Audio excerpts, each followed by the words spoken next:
Hello everyone, welcome back to my channel. આજે હું તમારા માટે ફટાફટ ફક્ત 5 મિનિટમાં બની જતી એક નાસ્તાની રેસીપી લઈને આવી છું।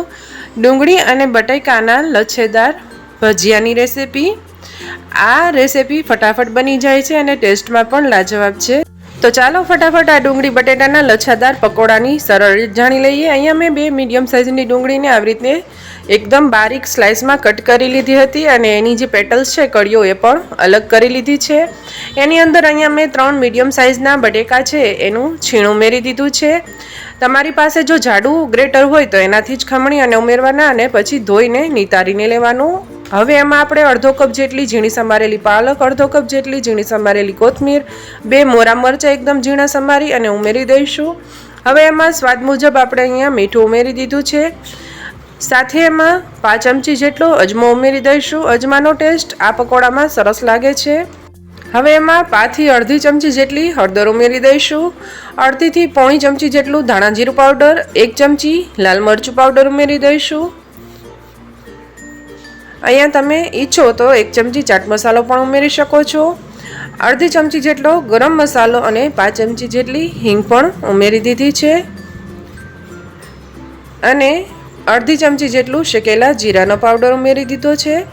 હવે એમાં આપણે 1 થી 1.5 કપ જેટલો જે બેસન રેડીમેડ આવે છે એ ઉમેરી દઈશું અને સરસ રીતે આપણે હાથની મદદથી બધું મિક્સ કરી લઈશું। આ પકોડામાં આપણે પાણી ઉમેરવાની જરા પણ જરૂર નહીં રહે। ડુંગળી બટાકા અને જે ભાજી છે એનું પાણી છૂટે એમાંથી જ આપણે સરસ રીતે બેટર તૈયાર થઈ જશે। તમે જોઈ શકો છો અહીંયા મેં બેટર છે તૈયાર કરી લીધું છે। હવે એમાં 2 ચપટી જેટલો ખાવાનો સોડા અને સોડાને એક્ટિવેટ કરવા માટે 2 ચમચી લીંબુનો રસ ઉમેરી દઈશું। અહીંયા મેં તેલ ગરમ કરેલું હતું એ 1 થી 1.5 ચમચી જેટલું આપણે તેલ ઉમેરી દઈશું। તો આવી રીતે ખાવાનો સોડા અને 1 ચમચી જેટલું ગરમ તેલ ઉમેરવાથી આપણા જે આ ભજીયા છે એ અંદરથી સરસ એકદમ સોફ્ટ લાંબો સમય સુધી રહેશે, જરા પણ ચવડ નહીં બને અને બહારથી એકદમ સરસ ક્રિસ્પી બનીને તૈયાર થશે। તો અહીંયા મીડિયમ ગરમ તેલમાં આપણે આ ડુંગળી અને બટેકાના લચ્છેદાર પકોડા છે એ ઉતારી લઈશું। તો અહીંયા તમે જોઈ શકો છો હું એકદમ નાની નાની સાઇઝના પકોડા બનાવી રહી છું। તમે એની ટીકી શેપમાં બનાવીને પણ પછી એને શેલો ફ્રાય પણ કરી શકો છો એકદમ ઓછા તેલમાં। તો આના ટીકડી ભજીયા બનીને તૈયાર થઈ જશે।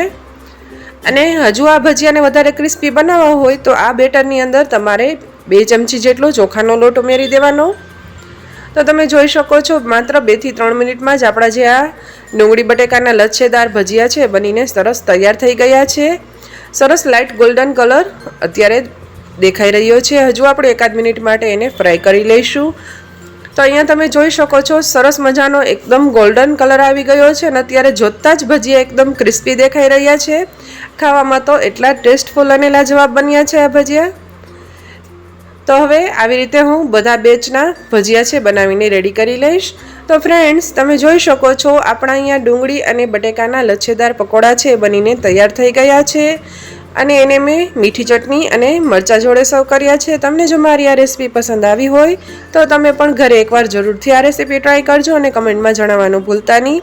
મારા વિડીયોને એક લાઇક આપી દેજો ફ્રેન્ડ્સ, ફેમિલીમાં વધુમાં વધુ શેર કરજો અને હા, જો મારી ચેનલ ઉપર નવા હોય તો ચેનલને સબસ્ક્રાઈબ કરવાનું ભૂલતા નહીં। ફરી મળીશું, ત્યાં સુધી આવજો।